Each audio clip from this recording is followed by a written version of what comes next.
Hello, everyone. We'll give everybody a couple minutes here to sign on before we dig into all things deals today. Exciting topic. Love talking about deals, utilizing deals, and hopefully you guys learn some best practices today. All right. I think we've got a good amount of time there. So hello, everybody. Welcome to this month's edition of Getting FUB'd Up with Bridget. I'm your host, Bridget, and excited to get FUB'd up with you guys today. Really excited about today's topic being deals.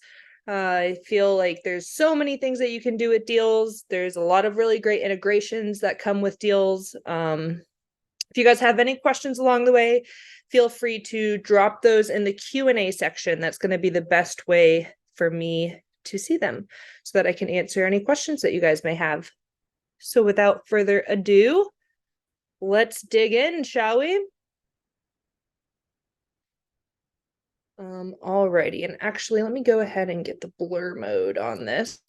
This is another little fun tip maybe you guys didn't know. If you're showing things to people and you don't want anyone to see all the information, you actually can use blur mode in Follow Up Boss. So hides any intimate details, phone numbers, email addresses, and stuff like that. So you can see here, it kind of just blurs it right out for you.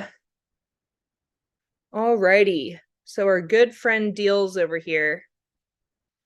Deals are a really, really incredible way to be making sure that you're keeping track of your pipelines, making sure that your guys' numbers are up to stuff for the year. Like I said, there are a lot of different integrations. I know a lot of you guys may be using some third-party systems. You've got Open to Close, Brokerment, SkySlope, Transactify, a whole bunch of different options out there.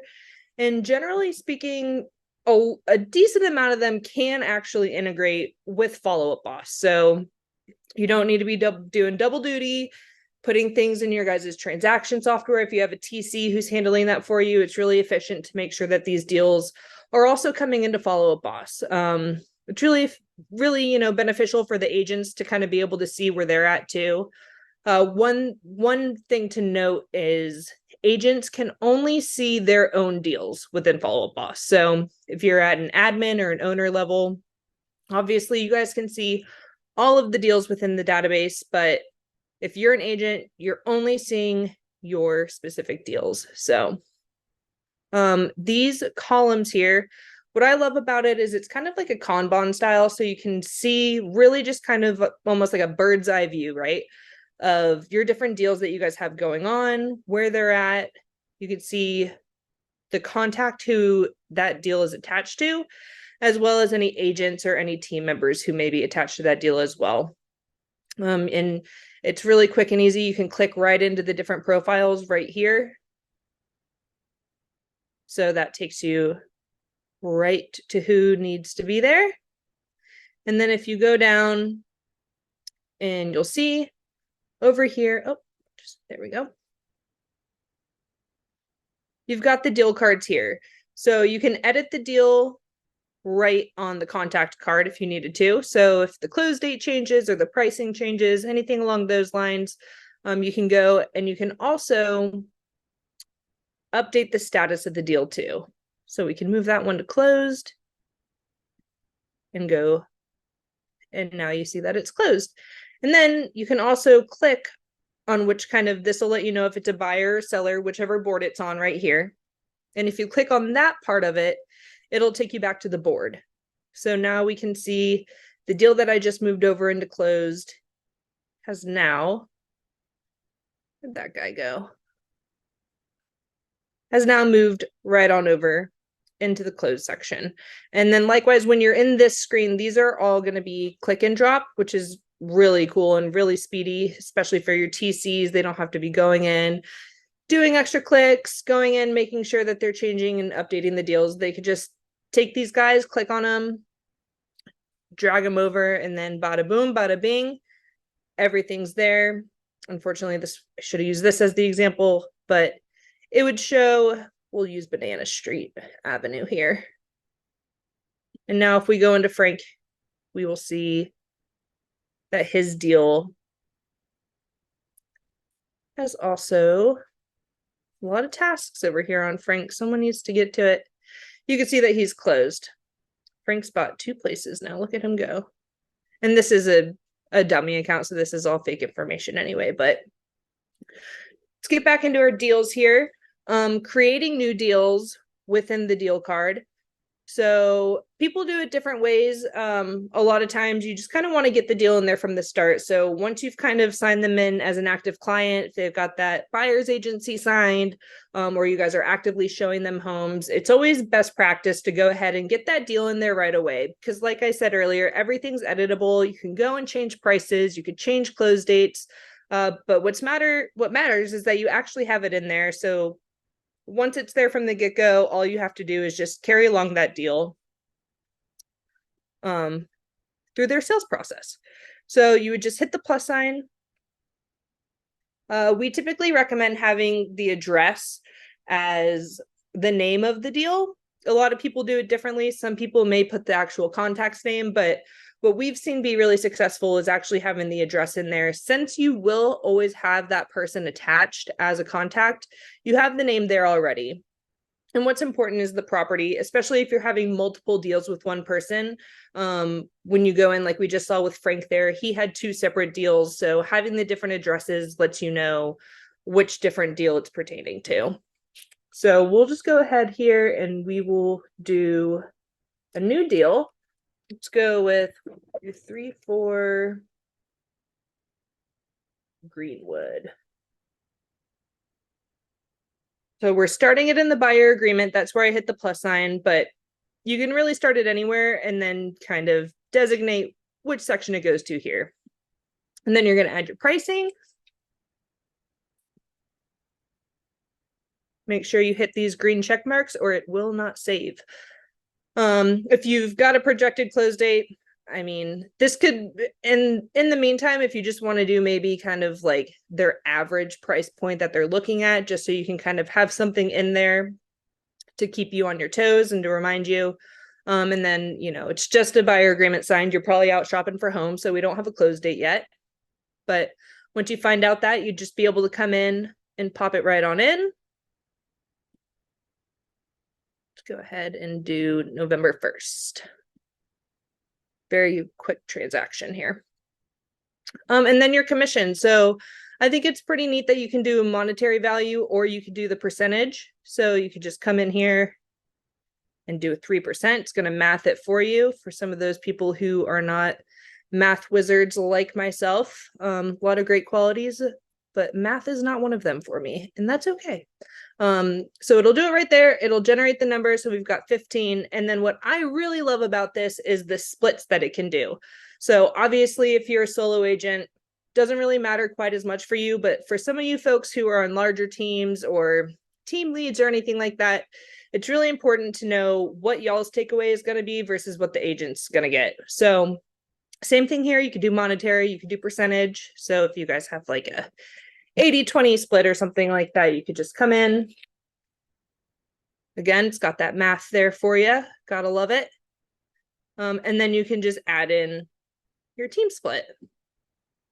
Whoop. Oh, change it to percentage. Oh, and that's one thing too, is it'll hardcore math it for you. So right now it's reading as the dollar figure being 20. So when I went over to percentage, it was thinking of it as being 20, so it did that 0.13%, but you can go in and adjust that. So now we see the splits. We know what the agent's walking away with. We know what the team's walking away with. And then you'd want to manually add in your people here. If anybody else worked this deal with you, you can add anybody else from the team so that everybody's included. Adding a description, this could be used for a couple of different ways. So if you just started and this is just for a buyer's agency, maybe if you wanted to put some, you know, key features of a person and what they're looking for in a home, or if they have a general price range instead of just a price average and you wanted to include that in here. We've seen it used also on the seller side for listings and stuff like that. People will put like lockbox numbers and stuff like that. So you don't have to go through and try to remember what it is or figure out what it is. You could just go to the deal, lockbox numbers there, you're good to go. But so bunch of different use cases here. And then also, especially if you are working with somebody else on a deal, it's a good way for both of you guys to kind of be in the know about what may be going on with one of the properties or one of the clients outside of the notes within their contact card. Another thing about these custom fields down here is we've got a couple of different suggested ones here. So you could do a proposed closing date, appraisal due dates, the inspector, inspection period ends, if it's completed. And they work like your custom fields in the contact card. So you could do drop downs, you could do text, you could do dates, you can do adding a listing packet. That's a pretty cool one. So you could just link right to different listing packets and stuff like that. A bunch of different use cases. So we're going to go ahead and create our deal here. So we see it all pretty here. You could see the dollar figure, and then you've got the commission amount, and it's going to be that total commission. It doesn't commission, sorry. It doesn't include the split. So it's just the whole entire commission here. And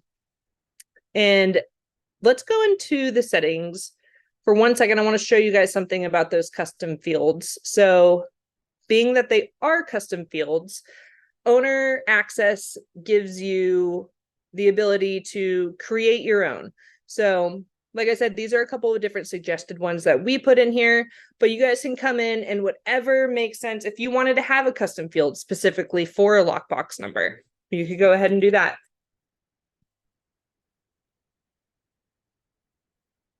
And then same, you can do the hide if empty. You could do a read only, which means that only owners and admins can adjust those. Agents do not have ability to be able to make any adjustments on those. They could strictly just read those. So that might be a good use case for maybe some of those listing packets or something like that. Add the field, and then also you're able to move these around to what order makes the most sense for you. Looks like we have a question in the Q&A. I'm a SkySlope user. Is there a direct connection on the data so the data is automatically added to FUB? SkySlope, that's a good question. I'm not 100% on SkySlope, to be honest with you. If you go to the help section now, and then go to your help center,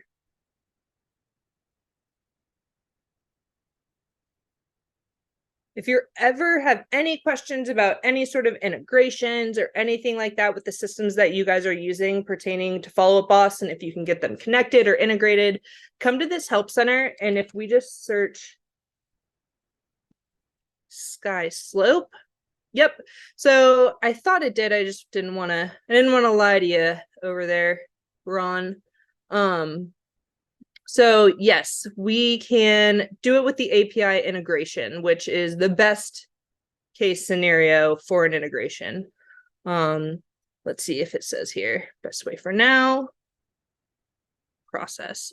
So it would right here take you to the screen and tell you all about how to get everything locked and loaded. Yeah, it looks like there's a lot of different things that you can do here. So creating new tag stages. Yep, it looks like there's a decent amount that you can do with SkySlope. So yeah, I would definitely come and look into that help section and follow the prompts, and it'll show you how to get everything all together.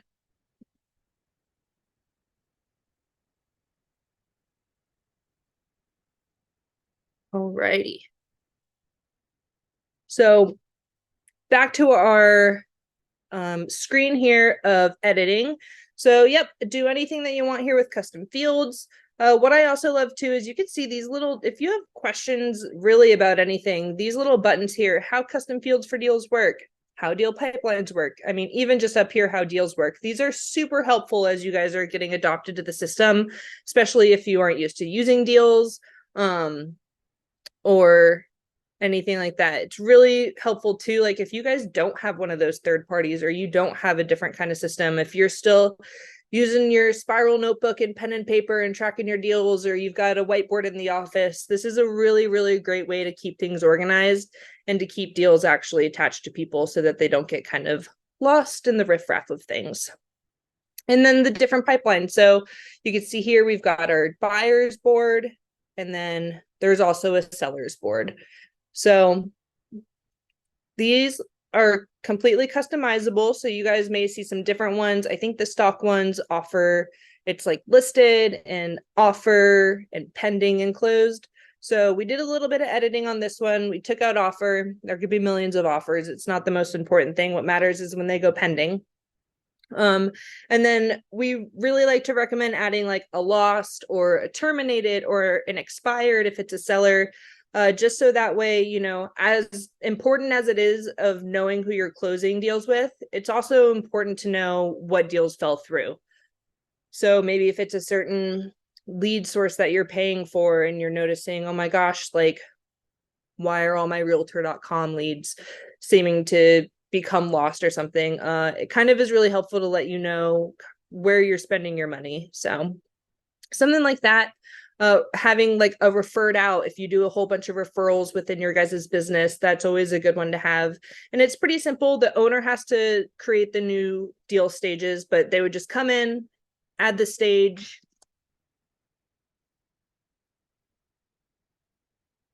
and you could choose whatever color suits your heart. Add the stage here, and then there you go. You can start putting people here. And I don't believe there's a limit on how many stages you guys can be having in these. So we've seen people get really down and detailed to the nitty-gritty and how they do these. So these different pipelines, we've seen other use cases for pipelines. People will use for recruiting is a really big one. And it's something that we actually offer a recruiting setup. And the way that we do that is through the deals and ponds kind of in tandem together. So recruiting is a really big one, super efficient.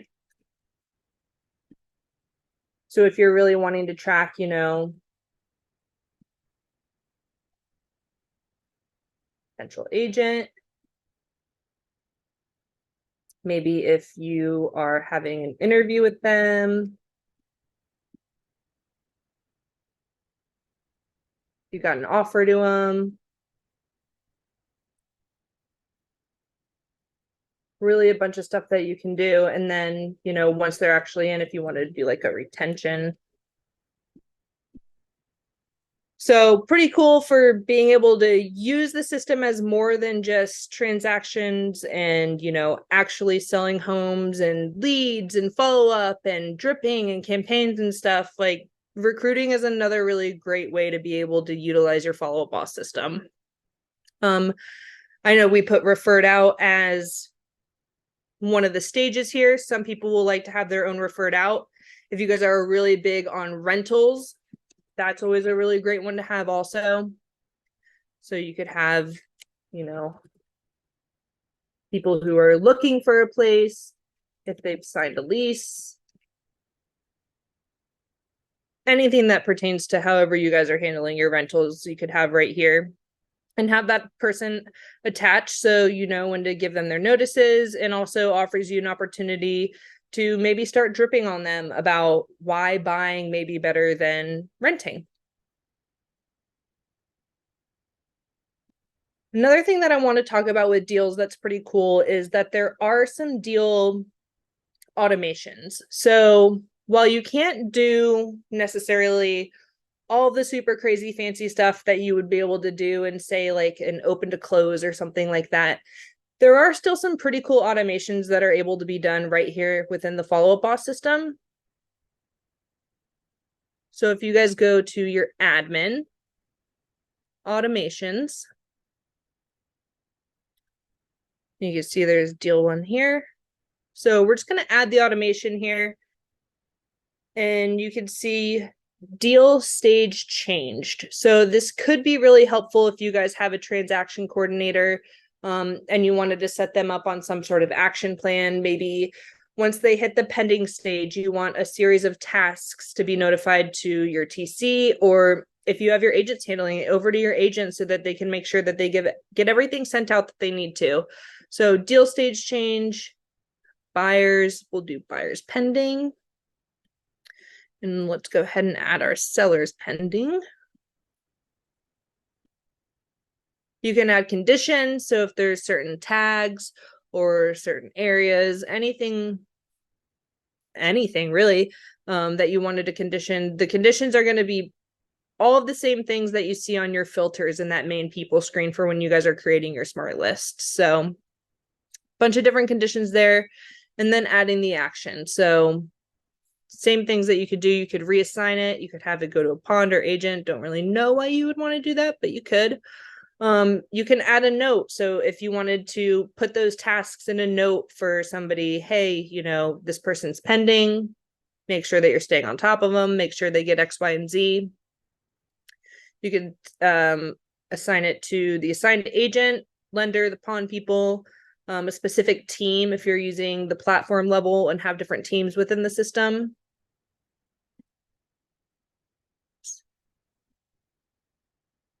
Or you can start an action plan. So what we've done often for people is, like, if somebody moves from that buyer's agreement to the pending stage, having their main contact stage change to pending. So it's one less thing for you guys to have to worry about. There's already so many things this system can do, so many different changes and stuff. So if you're at least keeping up with your deals and the deal status there, kind of one less thing to worry about is having to go and change the actual contact stage as well. Let me see. So there's one in here, but for the sake of argument, let's just go ahead and show you guys how you can do that too. So deal stage action plans, there's a folder down here for it. They got some set up. So yep, here's one that's got some different tasks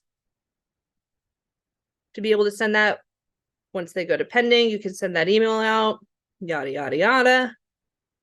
And then a couple of different tasks to call, email, and email the different contracts for the title, lenders, all that good fun stuff. But we're going to create our own right now. So we'll go into here, add action plan. We'll say deal pending to lead profile pending. I always recommend making your action plan titles as straight to the point and simple as possible so that there's no questions asked about what it may be. And we'll just go ahead, and it doesn't need to automatically pause, so go ahead and turn that off. And then the action is going to be the stage change. And we're going to change that to pending. So we'll save that there. Go back into our automation. And then we also want to name this something too. So, I mean, really name it the same thing. Deal pending. The lead profile pending. Green check mark, always important. So deal stage change to pending. And I like to do the sellers and buyers ones together because you don't need to have two automations for it if you don't have to have two automations for it. And then adding our action plan here is we're just going to search for it. The deal pending, lead profile pending, run once per person. Always want to recommend that you click on this. They don't make it very clear that you can change this, but if you click on this here, then you can run that automation multiple times per person. So if you've got multiple deals going on with somebody, obviously you want this to be happening to them all the time. So run it multiple times. We're going to go ahead and hit save on this. Let's get it enabled too, and I'll show you guys what that looks like. So let's go back to our deals. Oh, I see I've got a question in the Q&A. Can I send something to one of my lenders even if they are not a FUB user? So unfortunately, the question here about sending to lenders, you cannot. They would have to be a user within your follow-up boss system in order to automatically send it. So drip campaigns and automatic emails and stuff like that are really reserved for just being sent out to, you know, whoever you're putting that plan on. So there's no way to even really like CC an extra person on a specific email or anything like that. So yeah, no, it's something that's been talked about. I know it's something that a lot of people would really love to see, but things are always changing and updating with follow-up boss. So not to say that it couldn't happen down the road, but unfortunately for right now, if you want the lender to be a part of that, then unfortunately they would have to be a user to make that happen. But that's a really great question.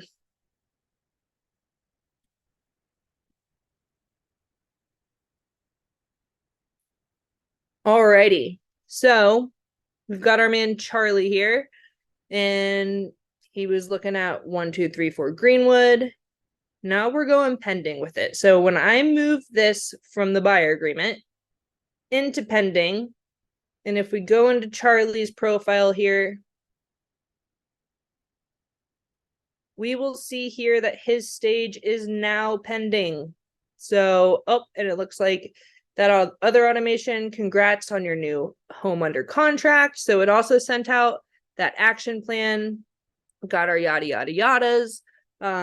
Yeah, so pretty cool things to be able to do that natively right within the system. I also kind of like having one for closed. So once they go from pending to closed, it would be, you know, the same scenario here. We're going to do deal stage closed to lead profile closed. Add our action item, stage change to closed. Save that. Come in here, get our automation all nice. So the deal stage goes to closed for our buyer and our seller. And then we add our action plan for deal stage closed. Again, we want it to run multiple times per person. And we want to have our good name up here that makes complete and total sense for anybody who may come and look at our automations.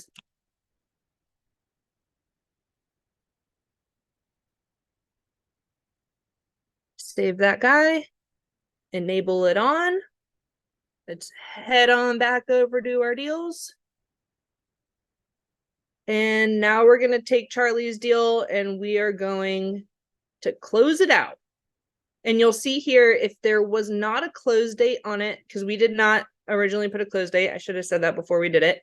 But there was not a close date. So when we moved it into the close date on today's, when we moved it into closed on today's date, it automatically put the close date as November 1st. So it will do that for you automatically if you don't have one there, depending on the day that you put it in there.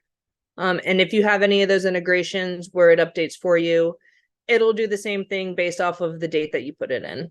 So now we're going to go to Charlie. And boop, it just happened in front of our eyes. So now deal stage is closed. And then we've got an automation. Deal's closed. Congrats, Bridget. Thank you, Charlie. Another one in the books. And you can see here that now he's on a couple different plans, the deal closed automation, the post-closing plan. So looks like we've played around with Charlie a lot in the deals. So yeah, bunch of really cool fun stuff that you guys can do there. The deal reporting, also a pretty neat aspect here. So if you just click on that reporting right from the deal card, it'll take you directly to your deals report. My computer always likes to think extra hard whenever Zoom's involved, so just bear with me here. So, yep, you can see here, you can toggle these on and off. So if you don't want to see the buyer's agreement side of things and you really just kind of want to focus on these ones, you'll see the little graphs for your year-to-dates depending on how long ago, whatever the first deal that you have in there. So it's kind of nice to see where you guys are stacking up over the years. And then it's only, unfortunately, you can't see like buyers and sellers deals at the same time. You can only go between, you know, the different pipelines. So you would have to toggle between buyers and sellers We've seen people have just like one big deal board for all things deals, regardless if they're buyers or sellers or anything like that. Because of this reason, because they kind of do want to be able to see everything. But unfortunately for now, if you do have those different pipelines, you can only see them one at a time in the deals report. But pretty cool data that you can see here. Stage closed, active, because you can archive deals. It'll hide them and you can go and you'd still be able to see your archive deals, but these ones are not archived. It lets you know when they entered those deal stages, when the close dates were, time to close, the price, commission. And if you keep scrolling over, you can see the breakdown of the different commissions, the people attached. And then the lead sources. So this is where I was saying it's kind of interesting to be able to see if you're having a bunch of, different lost deals and stuff. You can come to this reporting, you can see the contact lead source, and kind of see, what the issue may be there. If you hover over these, it'll give you a little bit more description too. So lead source for people on the deal, team members associated with the deal. A lot of things in Follow Up Boss, if you guys haven't noticed this yet, if you hover over them, you'll be able to see a little bit more detail about things. So that's a little fun fact. And went too far. So you can go to deal reporting from here, and current deals, this is where you'd be able to see your archived. So if you do have some stuff archived, let's go ahead and get this box right here. This is where you can go and archive them. It takes them off that board. So maybe at the beginning of 2024, you want to get all of your 2023s out so that you're just looking at the brand new year. You can go in and archive them. And then if you go from current deals down to archived, you'll see your old ones, and they'll still have the dates and everything like that. So you don't need to worry about anything like that changing. But they'll just kind of be in their own little section. And if you did accidentally archive something and you're like, wait, I actually wanted to be keeping my eyes on that, you can always come in the same way that you archived, same button right here, unarchive those guys and go to your currents, and they're going to be right back there for you. If you wanted to see a specific agents or teams set of deals, this is where you'd be able to do this as well. But like I said, agents are only going to have access to their own deals anyway. So only owners and admins can kind of see what's going on with everybody on the team. If you go to reporting at the top here and then hit deals, it takes you right back to the same exact deals report. And you'd also be able to see your currents and your archives if you wanted to do some comparisons from past to present as well. And then again, like here, you could do reporting specifics on teams or agents as well. I think that's all I really got for you folks on deals today. Happy to answer any questions that you guys may have come up with during this. This will be recorded. It is recorded, and it will be sent out and emailed to you guys. We'll also have access to it on our YouTube channel for anybody who may have missed it. So spread the word, and I'll hold tight and see if anybody comes up with any questions for the next couple of seconds here. And if not, then happy deals, guys. It's really great. Stay organized. Let your agents be able to kind of see their pipeline, make sure that they're, keeping up with their transaction goals and everything like that. Deals, deals, deals. Alrighty, folks. Well, it's been great. Thank you all for joining me today and getting FUB'd up. And I will see you guys next month for our next edition. Thanks. Take care.